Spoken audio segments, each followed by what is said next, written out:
జపాన్లో పర్యటిస్తున్న తెలంగాణ ముఖ్యమంత్రి బృందం భారీ పెట్టుబడులకు సంబంధించి శుక్రవారం కీలక ఒప్పందాలు చేసుకుంది. Digital transformation, NTT data, Neysa networks సంస్థలు సంయుక్తంగా Hyderabad AI data centre cluster ఏర్పాటుకు ముందుకొచ్చాయి. దానికోసం సుమారు 10,500 కోట్ల రూపాయల పెట్టుబడితో క్లస్టర్ ఏర్పాటుకు ఎంఓయు కుదుర్చుకున్నాయి. హైదరాబాద్లో నిర్మించబోయే 400 మెగావాట్ల డేటా సెంటర్ క్లస్టర్ 25,000 జీపీయూలతో దేశంలోని అత్యంత శక్తివంతమైన ఏఐ సూపర్ కంప్యూటింగ్ ఇన్ఫ్రాస్ట్రక్చర్స్ను సమకూరుస్తుంది. మరోవైపు తోషిబా అనుబంధ సంస్థ Toshiba transmission distribution systems India విద్యుత్ సరఫరా, పంపిణీ రంగంలో పెట్టుబడులు, ఆవిష్కరణలను ప్రోత్సహించేందుకు ఎంఓయు కుదుర్చుకుంది. తనకు జారీ అయిన నోటీసులపై ఐఏఎస్ అధికారిణి స్మితా సబర్వాల్ స్పందించారు. ఈ మేరకు తాను పోలీసులకు పూర్తిగా సహకరించానని స్మితా సబర్వాల్ ప్రకటించారు. పోలీసులు అన్ని ప్రశ్నలకు జవాబులు ఇచ్చినట్లు వెల్లడించారు. తాను రీపోస్ట్ చేసిన ఒక పోస్టును తనలాగే మరో 2,000 మంది కూడా రీపోస్ట్ చేశారని, తనలాగే వారందరికీ కూడా నోటీసులు జారీ చేస్తారా అని స్మితా సబర్వాల్ ప్రశ్నించారు. చట్టం అందరికీ సమానమే అంటూనే ఎంపిక చేసిన వారినే లక్ష్యం చేసుకుంటున్నారా అని ఆమె నిలదీశారు. కంచగచ్చిబౌలి దగ్గర భూములను చదును చేస్తున్నప్పుడు వన్యప్రాణులు ఇబ్బంది పడ్డాయంటూ కొన్ని వార్తలు వచ్చాయి. వాటి ఆధారంగా ఏఐతో రూపొందించిన నకిలీ ఫోటోలు వైరల్ అయ్యాయి. ఆ ఫోటోలను షేర్ చేసినందుకు స్మితా సబర్వాల్ మీద కేసు నమోదైంది. విశాఖపట్నం నగరపాలక సంస్థ మేయర్ గోలగాని హరివెంకట కుమారిపై కూటమి సభ్యులు ప్రవేశపెట్టిన అవిశ్వాస తీర్మానం నెగ్గింది. ఇవాళ ఉదయం విశాఖ జిల్లా కలెక్టర్ హరేంద్ర ప్రసాద్ అధ్యక్షతన కౌన్సిల్ సమావేశం నిర్వహించారు. వైసీపీ కార్పొరేటర్లు ఆ పార్టీని ఒక్కసారిగా వీడడంతో కూటమి బలం పెరిగింది. జీవీఎంసీలో మొత్తం 97 మంది సభ్యులు ఉన్నారు. సమావేశానికి ఎక్స్ అఫీషియోలతో కలిసి 74 మంది కూటమి సభ్యులు హాజరయ్యారు. వారంతా అవిశ్వాస తీర్మానానికి మద్దతుగా ఓటు వేశారు. సమావేశాన్ని వైసీపీ సభ్యులు కొందరు బహిష్కరించారు. అత్యధిక సభ్యులు అవిశ్వాసానికి అనుకూలంగా ఓటు వేయడంతో మేయర్ వెంకటకుమారి పదవి కోల్పోయారు.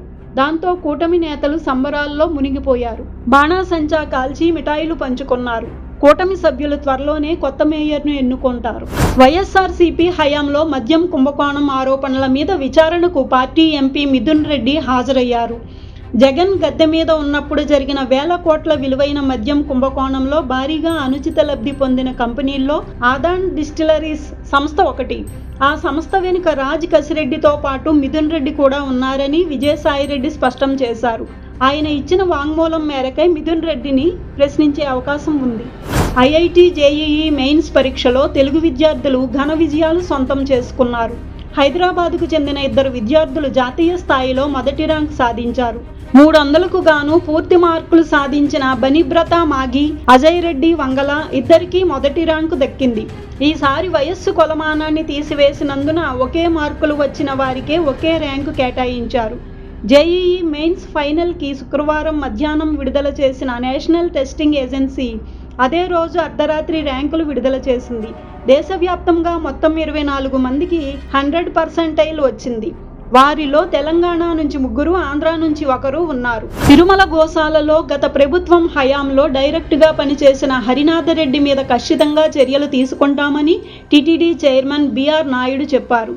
వైఎస్ఆర్సీపీ పాలనా కాలంలో తిరుమల గోశాలలో గడ్డిలో కూడా అక్రమాలు చేశారని మండిపడ్డారు.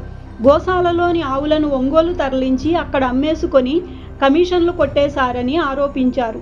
మాజీ డైరెక్టర్ హరినాథరెడ్డి తన అక్రమాలు బయటపడకూడదనే ఉద్దేశంతో రికార్డులు ఎత్తుకుపోయారని విమర్శించారు. గోశాలలో అక్రమాలు మీద 9 సభ్యులతో కమిటీ వేస్తామని, ఆ కమిటీయే నిజానిజాలు తెలుస్తుందని బిఆర్ నాయకుడు చెప్పారు. హైదరాబాద్లో హైడ్రా సంస్థ మళ్లీ కూల్చివేత పనులు మొదలుపెట్టింది. నగరంలోని మియాపూర్ ప్రాంతంలో కూల్చివేతలు చేపట్టింది. వరల్డ్ వన్ పాఠశాల వెనుక ఉన్న షెడ్లను భారీ జేసీబీలతో కూల్చివేశారు. పటిష్ట పోలీసు బందోబస్తు మధ్య కూల్చివేతల కార్యక్రమం కొనసాగింది. అమెరికా పౌరులు కొంతకాలం బంగ్లాదేశ్కు పర్యటనకు వెళ్ళకపోవడమే మంచిదంటూ ఆ దేశం ట్రావెలర్ అడ్వైజరీ జారీ చేసింది. సుమారు ఏడాది నుంచి బంగ్లాదేశ్లో అశాంతి నెలకొని ఉందని, నేరాలు, ఉగ్రవాద చర్యలు బాగా పెరిగిపోయాయని అమెరికా తమ ప్రజలకు వెల్లడించింది. బంగ్లాదేశ్ను లెవెల్ 3 దేశంగాను, ఆ దేశంలోని కొన్ని ప్రాంతాలను లెవెల్ 4 గాను పరిగణిస్తున్నామని అమెరికా ప్రకటించింది. నేరాలు, దోపిడీలు, తీవ్రవాదం, భద్రతా సమస్యలు ఎక్కువగా ఉన్నందునే ఆ దేశానికి వెళ్ళకపోవడమే మంచిదని తమ దేశ ప్రయాణికులకు సూచించింది. అమెరికాలో జో బైడెన్ ప్రభుత్వం అధికారంలో ఉన్నప్పుడు బంగ్లాదేశ్లో కుట్రను ప్రోత్సహించి షేక్ హసీనా ప్రభుత్వాన్ని కుప్పకూలేలా చేసింది. బైడెన్ సర్కారు అండతో మహ్మద్ యూనస్ బంగ్లాదేశ్ పాలనా పగ్గాలను అందుకున్నాడు. అయితే ట్రంప్ అధికారంలోకి వచ్చాక పరిస్థితి మారింది. ఆ నేపథ్యంలో బంగ్లాదేశ్ వెళ్ళవద్దంటూ తమ ప్రజలకు ఆ దేశం సూచించింది. బంగ్లాదేశ్లో తాజాగా హిందూ నాయకుడు ఒకరిని దుండగులు దారుణంగా హత్య చేశారు.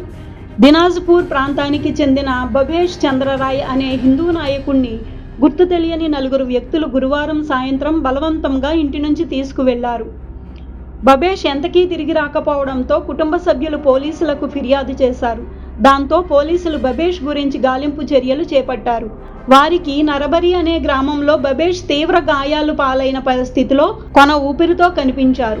పోలీసులు బబేష్ను వెంటనే ఆసుపత్రికి తరలించారు. కానీ అప్పటికే ఆలస్యమైపోయింది. బబేష్ ఆసుపత్రికి చేరుకునేలోగానే మరణించాడని వైద్యులు ధృవీకరించారు. దుండగులు తీవ్రంగా కొట్టినందునే బబేష్ గాయపడి ప్రాణాలు కోల్పోయాడని వారు స్పష్టం చేశారు. పోలీసు కేసు నమోదు చేసుకొని దర్యాప్తు చేపట్టారు. ఆఫ్ఘనిస్తాన్, తజికిస్తాన్ సరిహద్దు ప్రాంతంలో భూకంపం చోటు చేసుకుంది. దాని తీవ్రత రిక్టర్ స్కేల్ మీద 5.8గా నమోదయ్యింది. దాని ప్రకంపనలు 86 కిలోమీటర్ల దూరంలో నమోదయ్యాయని నేషనల్ సెంటర్ ఫర్ సిస్మాలజీ వెల్లడించింది. ఆ భూకంపం కారణంగా ఢిల్లీ, జమ్మూ కాశ్మీర్ సహా ఉత్తర భారతదేశంలోని కొన్ని ప్రాంతాల్లో ప్రకంపనలు నమోదయ్యాయి. భూమి కంపించడంతో భయపడిన ప్రజలు ఇళ్లలోంచి రహదారుల మీదకు పరుగులు తీశారు.